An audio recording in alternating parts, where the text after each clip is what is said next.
All right, welcome back to Beyond Recovery. Today, my guest is Gary K. Gary, thank you so much for joining me today. I'm honored. I'm honored. Trust me, I'm honored to have you on. And, we got through our technical difficulties, shall we say, to get started here. And, it's like we were saying in the preamble, technology is great when it all works for you, but every now and then there's a little ghost in the system. So, but here we are, and that's the main thing. And I'm so glad that you figured it out. Yeah, and living in the solution. There we go. Exactly. Living in the solution. I'm sure that'll be a recurring theme. So it was very important for me to get somebody like yourself very early on in this show. And what I mean by that is just the level of your sobriety that you have, the level of knowledge and things that you can bring. Because at this point, I'm getting a lot of people that are early on in their sobriety journey. Great. So it was important for me to get like somebody that was 25 plus years. What is your 25, 20? August 25th, 1996. Oh, dude, congratulations. So I'm slouching toward 26 years. Love it. Slouching towards it. And it took about 10 years to get to finally stop using. Oh, okay, perfect. And we're definitely going to get I'm not a white chip wonder by any means. Yeah. Fair enough. So, and Gary, before we get into, your story and your recovery story and such, I want to ask you about this screening that I've been seeing on your Instagram account. It appears that you have like a documentary going on right now, and it's Gary K. One Step at a Time, an epic journey from savage addict to recovery advocate. What can you tell us about this documentary that's out right now? And congrats, by the way. Thank you very much. I appreciate that. Well, you know what? I'm going to read something. That'll be the easiest way for me to do it. Yeah, absolutely. Actually, you know what? I don't have the thing to read. My bad. So yeah, the filmmakers followed me around. The filmmakers, Susan Gray, Bester Cram, Josh Morton, they have among them Academy Awards, pre-Europas, lots of Emmys, and they make a lot of films for PBS. And they followed me around for about 10 years. And made this film called Gary K. One Step at a Time. And it demonstrates all 12 steps in action through my recovery journey. I'm already sober when the film starts, and it tells a lot of my story. And you also see me working with sponsees. You see me hit an emotional bottom in recovery and really get out of sorts and how I climb back up. I've had a couple of periods of my recovery where I where I stopped working my program and the bedevilments came back and my life started to unravel. And life sometimes, throws you monkey wrenches and thank God we have this program and tools available to us to turn those things around when it does happen. So I didn't have to go into full-blown drug and alcohol relapse and destroy myself. So yeah, it really is an epic film. It's been to a lot of film festivals around the world and done very well at those film festivals. We're very proud of that.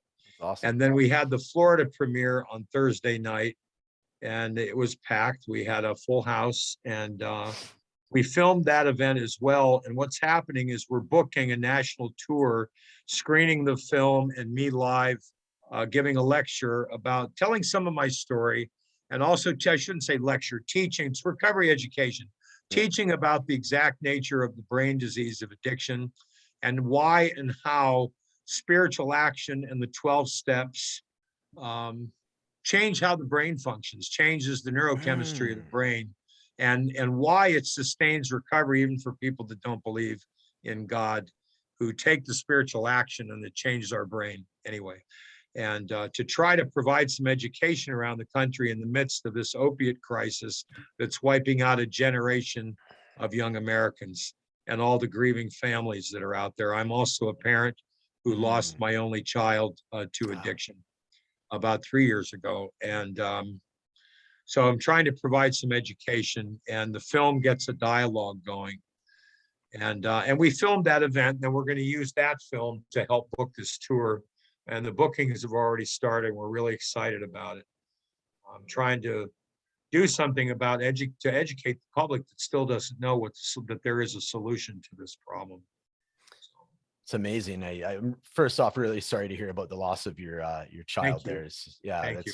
that's terrible, terrible thing to hear. Everything else that you said is amazing though. Like congrats, is incredibly in order. So it's so Thank you. I didn't realize the scope of the project was like 10 years in the making. So Yes. that's Yeah. incredible. And I love how you've already illustrated in describing, it's like it shows sort of the good, the bad, the ugly, It does. you working through some of these points of resistance or where you stray away from the program a little bit and how that can start, let however you want to articulate the evils, It happened to me right. again recently. Interesting. Tell me about it. Yes, I had two sponsors. I'm very old. I was raised in the program, old school, original gangster AA. As a matter of fact, I will show you my T-shirt, Yes. which Oh, is wow. OG Bill Wilson. That's funny. I was going to refer to you as an OG. I kind of wish I did earlier, but you beat me to the punch. That's And tremendous. so, oh, geez, you disappeared? Are you still there? Oh yeah, I'm still Oh, there here. you are. Gotcha. Yeah. Okay, Yeah. I Yeah. did that. Sorry. No worries. So, I had two sponsors. Um, 1 second, Don. No problem. Yeah, sorry about that. There's someone in the room. I was just flagging Yeah. them to take the Traffic call control. out of the Yeah. room. Yeah. So, yes, I had two sponsors who were original gangster, original pioneers among the first 100 members Oh of Alcoholics wow. Anonymous. They had Wow. both done step work with Bill Wilson and Hank Parkhurst, who was Bill's first sponsee That's in New crazy. York. Yeah, and Incredible. that's who raised me in the program. And I'm sorry I lost my train of thought a little bit there with my No, guest talking on the phone here in the room while we're you doing the mentioned that podcast. you had mentioned that it kind of happened to you again as far as Oh, thank you very much. Yeah. yeah, no worries. So I don't know where I was going with that. Oh, they both died. This Oh, was okay. about 3 years ago. They both died within a month of each other. Then my Wow. son died the following month. Yeah. My parents had died about a year or so before that. Um, a couple Man, years before that, a friend committed suicide. There was a lot of grief that I wasn't man, yeah. processing. Mhm. And I dove into my work, and then COVID hit. And we were all isolated and holed up in the house. And to be helpful, I had a couple of sponsees move in with me during the COVID period, and they were in early recovery and, had a lot of issues. And the combination of all that, their trauma and my trauma, collided, and I was letting go of my program, and it happened again, and I hit an emotional bottom again in Mm. recovery, which really culminated several months ago. I got COVID 3 times in a row, Wow. and it really culminated about 3 months ago. Wow. And so then it all really came to a head, and I'm grateful that I had an awakening and was able to see what was happening for the first time. Mm. And I realized that I had become a very sick codependent, Mm. an untreated Al-Anon. So Ah, now okay, I'm okay. doing trauma therapy, and I'm a clinician in treatment. I work in the treatment field, and I'm a clinician myself, and I couldn't see it in my own life. Also, when my sponsors Mel and Edgar passed, um, they were elderly. They were in their 90s before they died. We weren't really doing any work. We were just talking on the phone, and I had piled up some resentments I wasn't processing. I'd really stopped doing a 10-step with them. And then when they died, I didn't have a sponsor for 3 years. Mm. And only recently got a new sponsor. So I became sick again. And I didn't pick up drugs and alcohol, but I picked up food. Mm. I picked up grief, codependence. I became addicted to fixing another addict, which is the Ah. Al-Anon issue. I didn't know that I was codependent. I'd never been in that situation before, and was ill-equipped, and was not well enough in my spiritual condition. And I couldn't see it. The lack of meetings during the COVID period and all of that, Mm. and it greatly impacted on me. And And I unraveled to the point where it was eroding my own self-esteem. I was having a lot of self-doubt. I was experiencing depression. And yet I was still getting out and doing my professional work, put my game face on, come home and hide. Mm. And got sicker and sicker, and also got physically ill as a result of that. Because of course, when we're spiritually ill, we suffer mentally and physically. And all of those things happen. But thank God for this program that I have the rooms to share in and good guidance, and now have good sponsorship again. I dove back into the steps. I got a great therapist. I'm doing EMDR trauma therapy to resolve old grief and trauma that I've never given myself the gift of doing that. And I'm 61 years old, and and I work in the field, and I never gave that gift to myself. Didn't know I needed it. All the years I just pushed it down with work. I wrote a play about Bill W. and Dr. Bob. I dove into that. We produced 8 national tours of it for 8 years, made films, did a lot of television, a lot of radio work, lecturing all over the world, writing articles, writing books for Hazelden. And I just dove into that and pushed all that aside and said, okay, it's in the past. But in fact, it wasn't in the past. And wow, this thing's a lifetime deal, you know? So Yeah. that's the takeaway. You know, it doesn't matter how many years you have, we have to maintain our spiritual condition. And the thing is, I thought I was. I could not see it. The situation kind of blew up, and a relationship that I was involved in trying to help an addict, they disappeared from my life, and suddenly there was this void again, and I was left with the feelings. And it was an emotional bottom, a true bottom that was as painful as my drug bottom, Wow. which was pretty gnarly and ugly. My drug bottom, it was that painful. And but because I'm in recovery 25 years and I have an army of sober friends and everybody circled wagons around me, I was willing to listen and be teachable and let them guide me, and then took action. So this all came to a head really just a couple months ago, and already things have dramatically turned around in my life. I never stopped doing my professional work. I just was not at all at peace in my own heart, my mind. But now I'm getting back there, and I'm reclaiming my power and remembering what my purpose is and my mission. And I'm having joy again. And EMDR is amazing, and that's helping me deal with the grief that I never processed. And I have great hope, and starting to feel free again. And I haven't felt that way in a long, long time. So I've been sharing about that every time I speak now. Yeah. That's man, that's profound. Like, it's thanks for being obviously so honest and Welcome, so open about it. And it's like, welcome.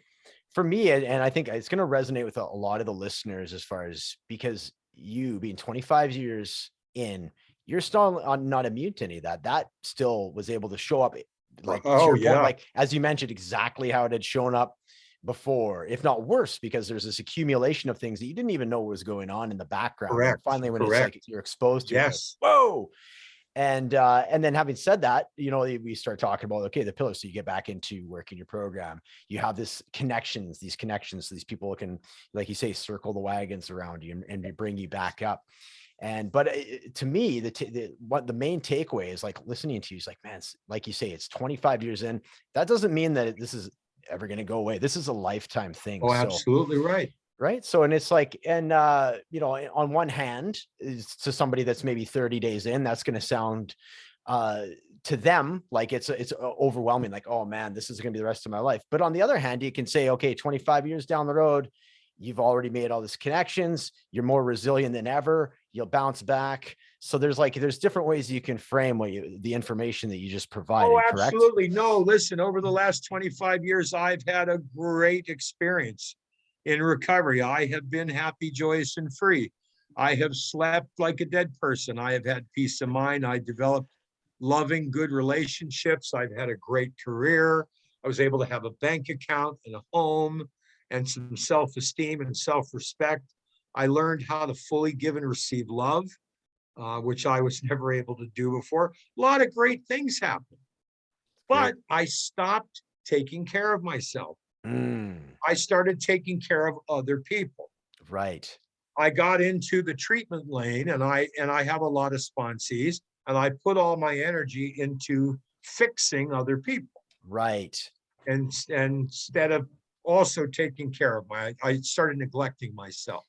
Exactly. No, for sure. That's it. I That's it. was warned, lots of people warned me, and I'm like, Yeah. no, I'm a Yeah. battleship, I'm fine. Yeah. Yeah. But I Right. found out that I'm not a battleship and that Yeah. I'm human. And Yeah. It's a good yeah. reminder. It's a And good then reminder. life, every now and then, life throws a real bag of shit at you, you know? Well, you had And a, yeah, a and lot a of bunch of loss. things happened in rapid succession Yeah. that were traumatic tragedies that occurred in my life, and normal human events. Yeah. Yeah. Um, But just like you say, in the frequency of it, it's like one after another after another. It's like, it was too man, much. getting It your was ass too kicked, much. right? Yeah. Yes, Yeah. and COVID, and then I was sick with COVID 3 times. Yeah. All of that just wore me down. Yeah. It That's right. beat me down into a severe kind of depression. I was still dragging myself out. I was seeing patients on Zoom, or Mm, still I was still working, and right. I was in show business my whole life until I hit bottom with drugs and alcohol. So I know how to pull it together and comb my hair and put my game face on. Yeah, but yeah, exactly. Game face, right? That's actually another thing that I would like to address as well. Like when we're talking about, it seems to be a recurring theme that I find with folks that are in recovery or from addiction is they also use their work as a form of addiction. It's like another way to kind of outrun this, like maybe perhaps a trauma, or outrun these For uncomfortable sure. feelings. It's like, I can't feel this way right now because I'm busy. I'm doing this and this. And, and you almost like feel like you're almost Yeah, staying ahead of it. But in the meantime, it's just accumulating in the background, right? And it's it still, it's did. always going to be there. You said something like For that sure. earlier in the interview. It's always going to be there. You can't Right. outrun it. You can't, It's a chronic disease right. in the mind. I don't have a drinking problem. I have a thinking problem. Ooh, that's good. The I've never heard disease, of the it. disease centers in my mind. Let's get into the mind. I really like what you said when we first started about getting into like the spiritual side of things and how that actually rewires and affects the brain. Can we Does. unpack that a little bit? Can you Sure, yeah. sure. It's really a fascinating thing. This is what I'm going to be talking about on my film tour when we screen the film and I give my talk afterwards, Oh, excellent. in the different communities that we go to. Um, we addicts and alcoholics do not produce enough neurotransmitters such as dopamine, epinephrine, serotonin. Dopamine is used by the brain's reward system. And deep in the midbrain, where there's no language attached, doesn't think, it doesn't have language, reason, logic, morality, consequence, no thinking, no language attached. In the amygdala's job is to keep me alive at 15-second intervals. To do that, it forces me to breathe, to drink water, to eat food, to sleep, to have sex, and to protect myself during fight or flight. When I take any of those survival actions, the brain, the nucleus accumbens is the dopamine pump, and it spits out dopamine, and that passes through the pleasure tract, the VT, the ventral tegmenta. It sorts out the neurotransmitters. Depending on how much dopamine, it sends a signal to the hippocampus that says, remember this. This action will sustain life. So when we breathe, for instance, can you hold your breath until you die?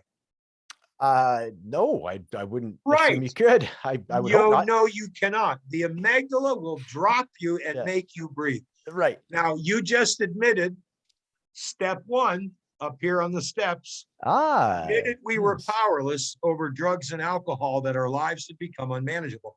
You just admitted powerlessness over breathing. It's the same mechanism in the same region of the brain that is now rewired to believe that the drug is survival, more important than Wow. breathing or drinking water or sleeping or sex or food or protecting myself. The Wow. drug is now survival. This is why it's not a choice.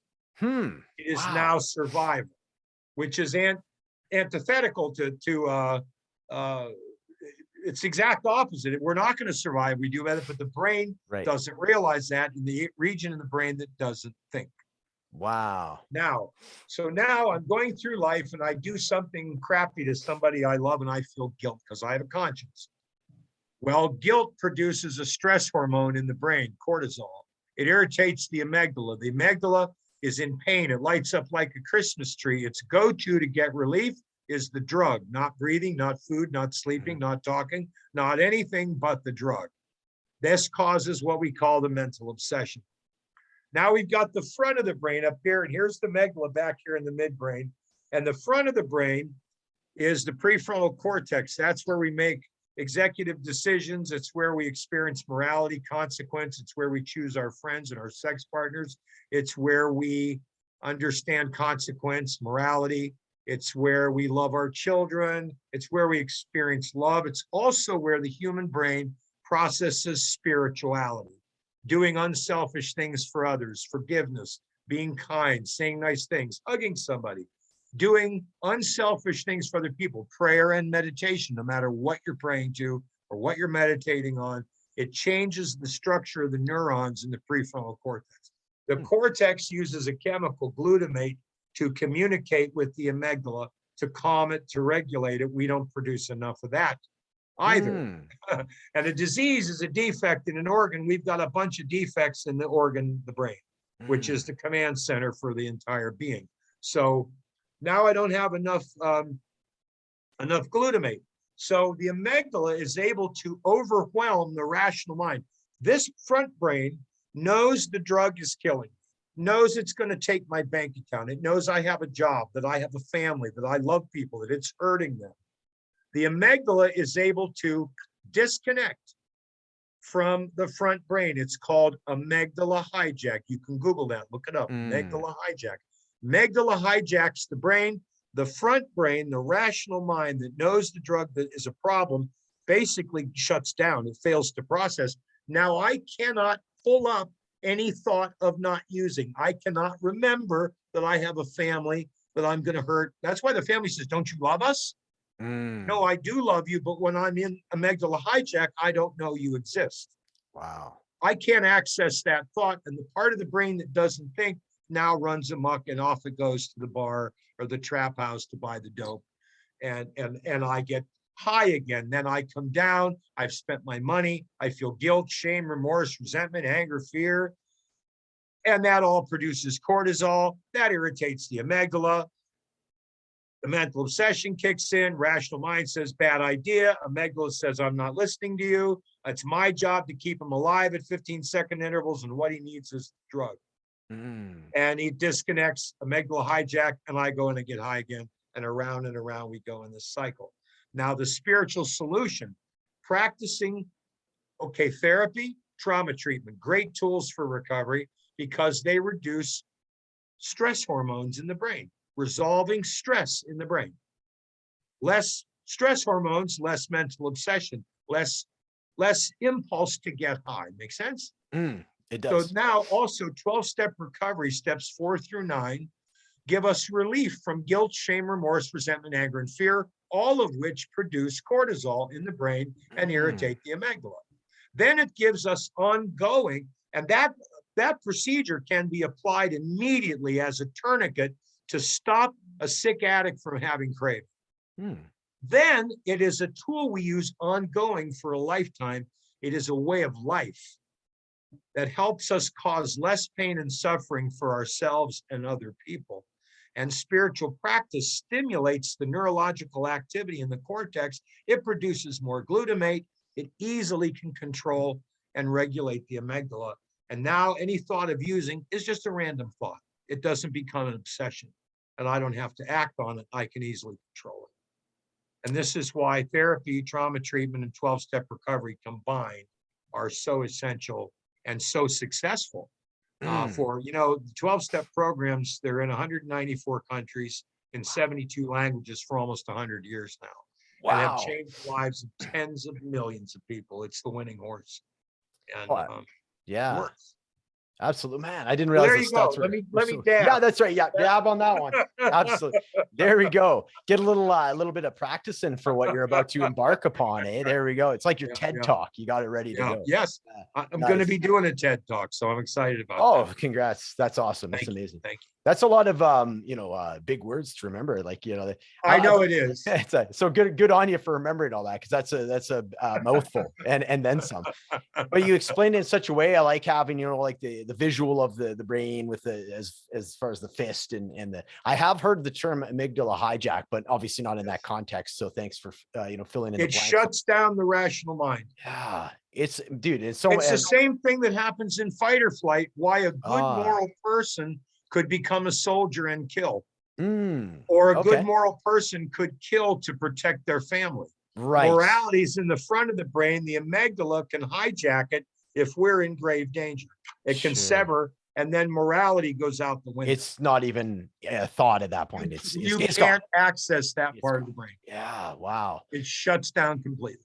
I also like fascinating. Yeah. Yeah, it is incredibly. Yeah. The human brain is, and you know what? It's even in the last like 10 years, it feels like we've just the ability to map out what the brain is actually doing is just 100%. It's gone up like this, right? So it's really cool that you're doing that, as far as, because as soon as somebody can kind of visualize that, and you know what, it takes some of the emotion out of it when you realize it's like your brain is just, this is what it's doing objectively, truthfully, scientifically. That's correct. Right. And then all of a sudden, this is why it's not a choice and why it's a disease. We have several defects in the brain. Right. And then all of a sudden, and to your point, and then you add the 12 steps in the background where you are giving yourself permission, and you're getting the spiritual sense of removing all these junky feelings that you're dogpiling on yourself, when in fact it's, you know what I mean, when you're trying to figure out what's going on in your brain. So another phenomenon, let's say you fight with your girlfriend, you go out and drink over. The first time that happens in an alcoholic's brain, the hippocampus records that event. Let's say her name is Marcia. Marcia plus Gary equals fight equals alcohol equals survival. Ooh, so now Marcia becomes a delivery system for the alcohol. She's no longer my girlfriend. So she says hello to me, and I'll pick a fight with her below conscious thinking without realizing I'm doing it, because my midbrain is seeking the drug. That's okay. So that's getting a whole like into like triggers, and it's almost like you intentionally trigger yourself to get to that stage where you can then and you don't know you're doing. Wow. That's and people powerful. say, what is wrong with you? You know what I mean? Yeah. Why do you keep going back to this person or this situation or this environment? And that's the reason. Wow. That's powerful stuff. That is powerful stuff. It is, right? Unbelievable. So why I teach this, because I find it helps, especially the addicts, to understand, to say, I'm not a douchebag. I have an illness in my brain that affects my behavior. Yes. I'm actually a decent person who's done some really horrible things when I'm drunk and high or trying to get the drug, but it's because I have an illness in my brain, and it's treatable. Exactly. We can solve the problem. We can reverse that, solve the problem, clean up the mess from the past, and start living in a way where we can manage it. Right. And that's what it's all about. We don't have to die from it. Yeah, exactly. Don't have to or create mayhem anymore. We can stop living in chaos and hurting it. Exactly. No, for sure. But if I stopped treating it during this last 3 years for me, behind closed doors at home, I became very unkind at times to people that I love, because my brain wanted that drug. So I would pick fights, and I was like, what is happening to me? And I was suffering. Here I'm a professional in it, and a 12-step historian. I write about the steps. It's my whole life is about that. I wasn't treating my own alcoholism properly. It needed to be more aggressively treated, and I wasn't doing that. But thank God I figured that out. That was revealed to me before it was too late. And do you feel like some of that was it your ego that crept up, that kind of got in the way of 100%? Yeah. Is that oh yes, what happened? 100%. Where it's like you just listed off the reasons potentially where you're like, you overlooked what inside. You're like, you know what? No, I'm helping other people. I'm this guy. I'm this guy, right? I have this persona. Recovery, right? Right. You're one of these OGs, right? Yeah. That was part of it. Grief. There was fear. Interesting stuff. Instead of being addicted to drugs, I became addicted to people. That's I'm actually glad now, because I've dove into Al-Anon, and as I said, I'm doing EMDR, and I've got a great new therapist. I'm learning so much about this and the phenomenon of being a codependent. And so this is a whole new area of recovery that I'm going to be able to grow from and be free and help other people. Because it's something else I'll understand. I never quite understood that the Al-Anon is as addicted to the addict as the addict is addicted to drugs. Wow. I became addicted to fixing addicts. Right. Wow. Man, and that's a powerful thing to have learned as well. Yeah. So two things that come to mind is you mentioned you were open to learning. So that's like the dissolving of the ego in a sense, that you're still open. You don't have all the answers. You realize I've got myself in this situation. I have to now be the mess I got myself into. Yeah, no, I don't know all the answers. No. Right. But you know what? And but had you dug your heels in and the ego kind of takes over, it's like, no, I do. Like you say, Captain Recovery, it could have, honestly, it could have very easily ended much worse, right? But I was looking for a new sponsor, and I went to a gentleman who has 50 years, 50, who I have incredible respect. And I had to summon a lot of courage, and I called him, and I said, Jimmy, it's Gary K. And will you please sponsor me? Without even taking a breath, he said, oh, hell no. Hell no. Wow. He said, you're a fool. He said, you're a damn idiot. Everything he's an elderly black gentleman. He said, everything comes out of your mouth is ridiculous. And he said, I will be your grant sponsor. But why don't you get one of my, he says, oh, hell no. You'd be way too high maintenance because you think you know everything. My goodness. That is hilarious. I'm so lucky. Now, without men like that in my life, I'd be dead. And without willingness to allow people to say those things to me and have enough humility to receive it and say, Jimmy, I know you're right. That's why I'm asking. I need help, and I know I need help. You know, I can't ever think the minute you think you've got this, you're in big trouble. You know what? If I could share, I know this interview with you, but that's literally the 3 words that caused me to relapse. Is I got this, right? It was literally those 3 words. So that's why it's so I had to jump in and say that, because 100% that resonates with me. Let's get into, I like how you use, there's like a combination of a few things. It's not just the 12 steps. There's some therapy. There's, self-care. Now you're realizing about trauma that you maybe have been trying to outrun, or however you want to word it, for years. So you're just getting into this, like this extra layer now, 25 years in. So what can you say about, like, it's truly a combination of a lot of different things, isn't it? This road to recovery. For me, definitely. Yeah. Absolutely. Yeah. Early on, I had a pretty good balance. I had meetings, I was doing service, I was doing step work, my career path, going to the gym. I did a lot of fun things. I stopped doing little by little. I let go a lot of those things. The self-care part of it. I was helping everybody else, like I'm Mother Teresa running around trying to save everybody. And you forgot I got about yourself. A lot of joy from that on a certain level, but I lost myself in the process. And how gradual was that then? Like, can you trace it back? Like, was this like 10 years ago? You slowly kind of stopped paying attention to yourself. Like, how long ago was that when you had that? I'd say 7 years ago. 7 years? I left New York City. I'd lived in New York since 1977. Wow. And I came down to Florida 7 years ago. And the opiate crisis was at its height. And this was ground zero for the opiate crisis in America. Oh, I didn't know that. I felt like a missionary, and I wanted to go down and help. Wow. And that's why I came here. And so I felt like at the time, like highly motivated, like people that go to help after a hurricane or something. Sure. I'm like, I'm going to the front lines, and I'm going to be a soldier, and I'm going to help these kids, because a whole generation of kids were dying, still are. Yeah. And so I just felt some kind of intense moral obligation. I'm also clergy.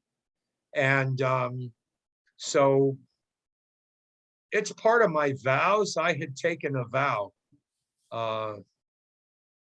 as a member of the clergy to live in a certain way. And this was my ministry. But I forgot that I'm human and that I need to go canoeing sometimes. And garden and do other things besides help addicts, because there was so much need down here. It became a 24-hour a day, 7-day a week thing. Wow. And there was just kids dropping like flies. I was constantly going to funerals and presiding at funerals and counseling and taking so many kids through the steps, and watching so many die. And a lot of them got well, a lot of them died. That's part Man. of the disease. Yeah. And just didn't. Then personal grief happened too. It was just, it snuck up on me. Didn't see it coming. For sure. For sure.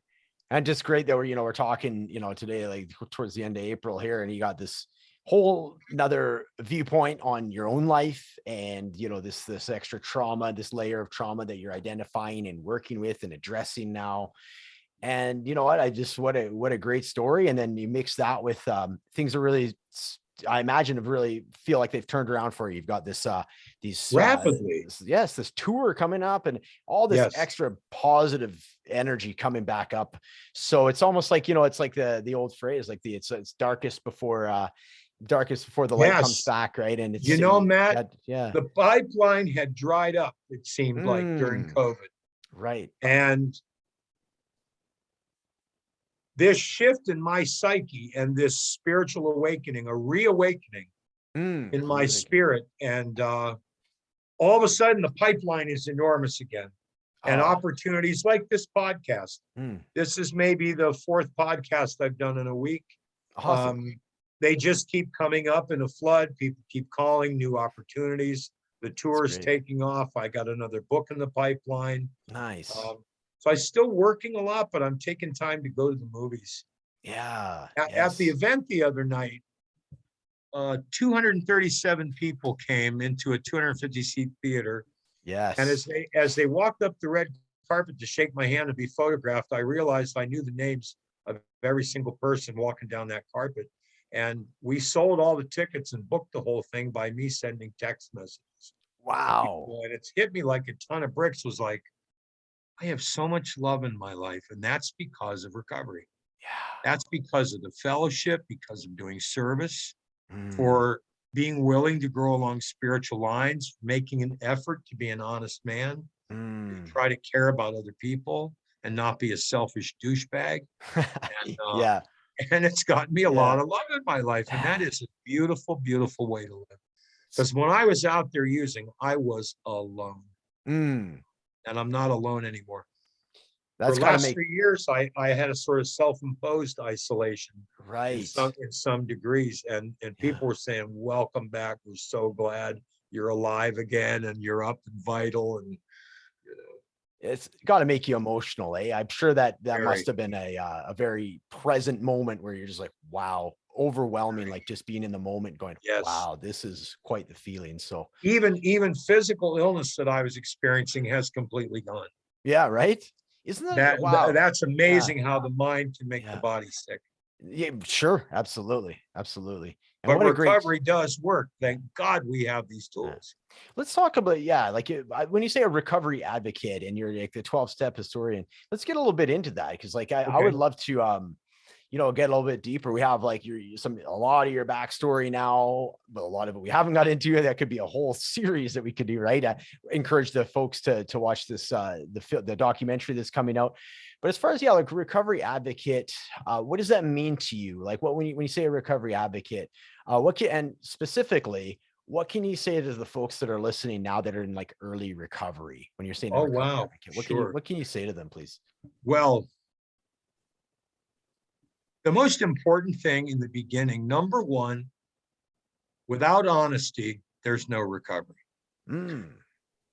Now, some of us are self-delusional and have a difficult time being honest with ourselves, but be patient with yourself. That'll come in time.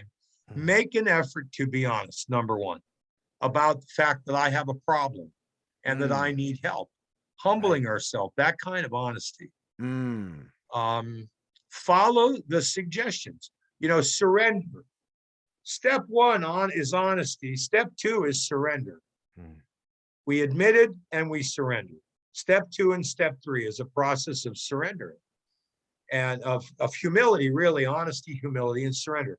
So I always tell the young guys that I'm working with, I ask them, how do you surrender when you're in a battle? What's the first thing you do when you have to surrender? The first thing you do is you stop fighting. Okay. Yeah. Yeah. So stop debating, stop arguing, stop saying, let me do it my way because I have a thinking problem and my Mm, sick mind cannot heal my sick mind. right. The mind that created the problem can't solve the problem. Right. Yeah. Yeah. That's Okay, good. because I That's good. have a thinking problem. So how I Yeah. can't do that on my own. Yeah. So I have to admit that I need help and my way wasn't working. So stop trying to run the show, Mm, surrender, trust the process. So the first thing you do is you stop fighting, then you put the weapon down. mm, That'd be the drugs and the alcohol. mhm, Then you raise your hands, then you wait for instructions.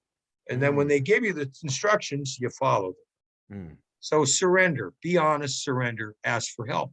The program works. Another thing, I don't have a big, I've got one somewhere around here. This actually is a big one, but it's got a leather Ah, covering on it.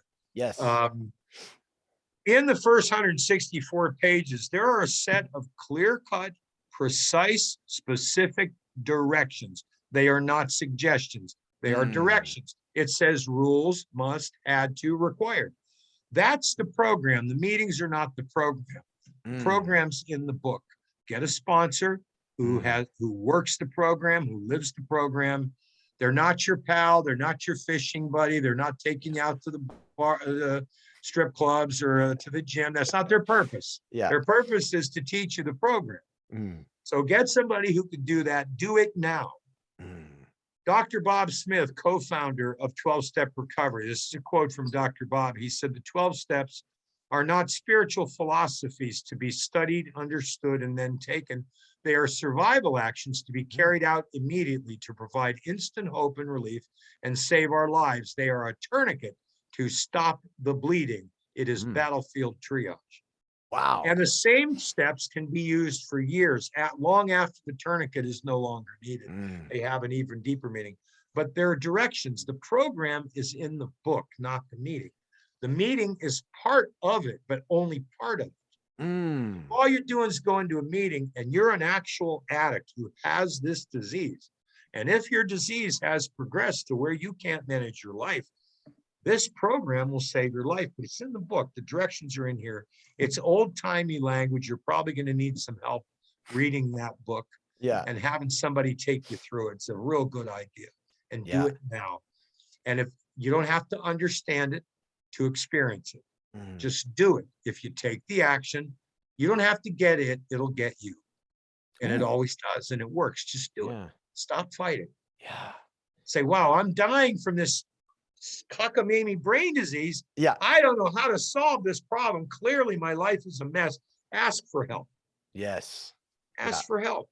Yeah. Dr. Bob always said, take the cotton out of your ears and put it in your mouth and just sit and Yeah. listen. He'd say, Yeah.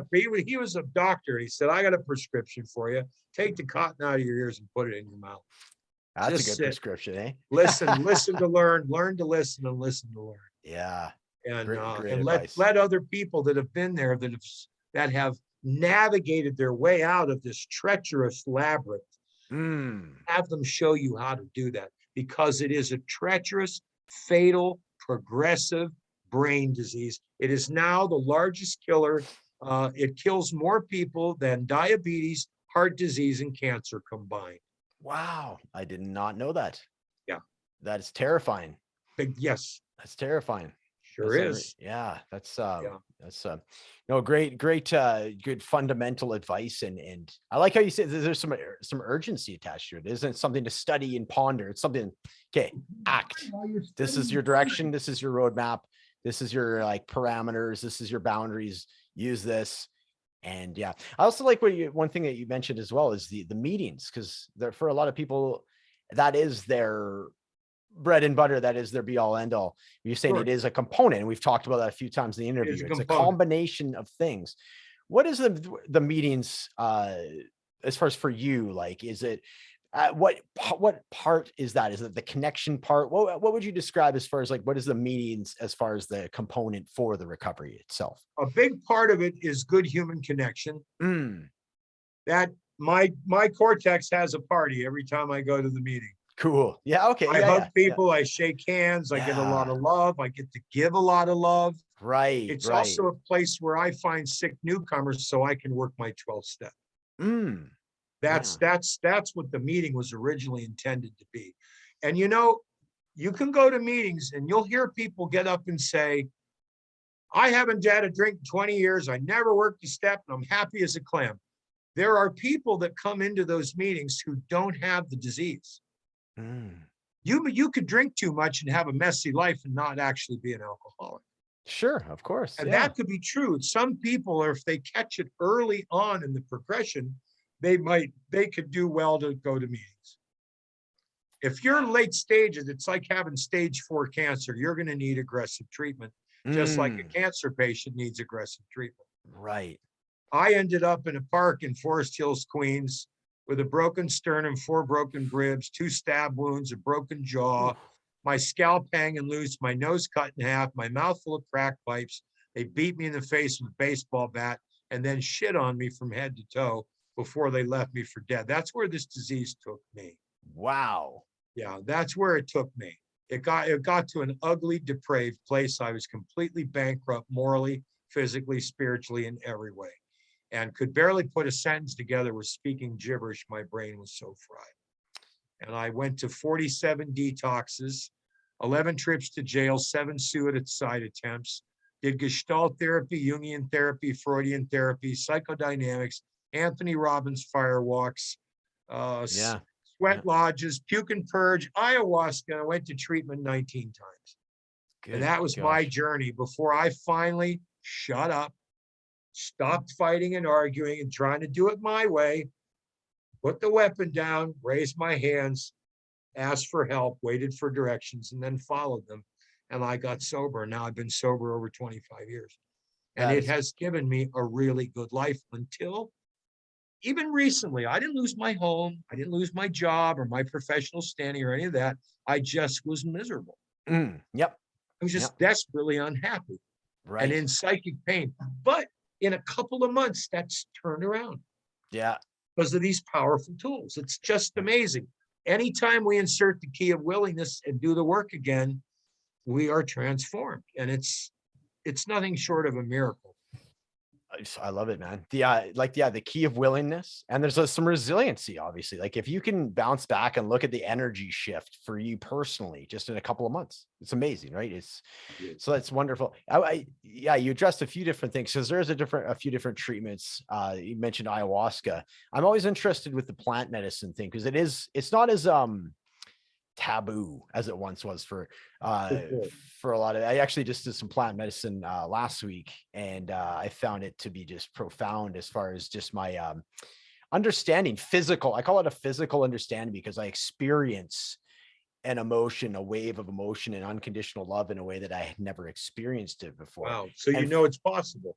exactly from that experience, you now have a point of reference. It's Mhm. experiential learning versus reading about it and going, okay, well, and then doing the breath work and hopefully, it eventually comes in. It was like an immediate, like, I get it. Wow. I Wow. understand. So Fascinating. it was. And so how was it for you? And like, what is your opinion on it? I know this is a little bit polarizing still, but I mean, let's face it, the idea of plant medicine and even psychedelics in recovery has changed drastically, even in the last 3 to 5 years. So what is your Sure. take on that, please? Well, my experience with it, I just threw up a lot.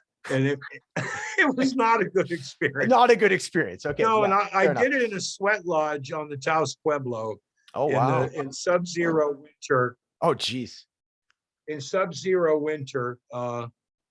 with a lot of elderly naked shaman. And it was Okay. it was a bad trip, quite frankly. That was Yeah. just my, Yeah. that was Doesn't my say. experience. And Fair enough. Yeah. but I know people where I hesitate to say this because a Sure. young addict might take it and run with it. Yeah. Yeah. Um, it is possible to use a plant-based medicine or chemical of some kind might give a person an initial spiritual shift. Yeah. Just Like you enough to, said, yeah. you saw, Yeah. so you experienced Mhm. something, so you knew it Mhm. was possible. Right. To see that as an ongoing solution for somebody with an addicted brain, probably not a good idea. Yeah, no, well It put. gets you Yeah. started. It gets you started Right. on the journey, but then you're going to have to go to a program and work, continue to sustain that thing, because some 100%. No, people think, oh, well, I'll just keep getting high I'll just keep doing ayahuasca and that'll be my recovery. And that's my new, exactly. No, no, that just turns into your new drug, that's a good There's a big danger distinction. that Good also can lead you back to your other drugs. 100%. Yeah, no, good distinction. I'm glad that you worded it like that. It's sort of a tool. It's another, like a Yes. kickstart or like a Yes. little maintenance thing you could use, but by no means is that an answer for sure. I would agree with you. Yeah. Yeah. Awesome, Gary. Thank you so much for your Wow. time. We could go on. I'd love You're to have so you back welcome. on and, Anytime. brilliant. I love it. I love it. And congrats on your ongoing, Thank recovery, you. sobriety. Thank you. And congrats on this documentary. Like it's Thank you. an amazing thing. So all the best to you. And yeah, we'll definitely keep in touch. We were following each other on the IG. I'll put Yes. in the show notes and everything, where to find you online. And Awesome. such. Thank you. Just get And a few I'd love to eyeballs on put that. this on my social media if you Yeah. have this archived. For sure. Absolutely. As soon as I got the links, I'll send them over to you. Wonderful. And you know what? Thank you so much, Gary. Anything else? You're very gracious. Thank you. Oh, absolutely. And I'm just trying to think anything else. You know what? I think we pretty much covered it. The one thing that I wanted to ask you at the end, we already covered just the, what can you say to those that are in early recovery? We covered that, working the program, the importance of that. Yeah. Any other, I kind of want to put you on the spot about something though. Any final quote? Is there like that one profound mantra that you use that you're like, you know what? It's like, this comes up every day and I say this to myself and it's grounding to me. Do you have like a grounding or anchoring? Oh, wow. Ho'oponopono. It's Hawaiian. The Ho'oponopono. Yeah, I'm familiar with it. I'm sorry. Yep. I forgive you. Thank you. I love you. I'm sorry. I forgive you. Thank you. I love you. Brilliant. And you say it over and over to forgive yourself. Yeah. And then you use it to forgive other people who aren't in the room. I'm so glad you ended with that. It's amazing. And you can clear the energy in a room. You can walk into a room and do that, right? Yes. Yeah. Yeah. Brilliant. I'm sorry. I forgive you. Thank you. I love you. Or you can say, I'm sorry. Please forgive me. Yes. Thank you. I love you. Nothing makes the human heart sing a sweeter song than being of service to someone who suffers. Oh, great. And that's where we're at. Gary K, thank you so much for your time. We'll keep in touch. God bless you as well. All right. Thank you. Have a great one. You're wonderful. Thank you. Thank you. Bye now.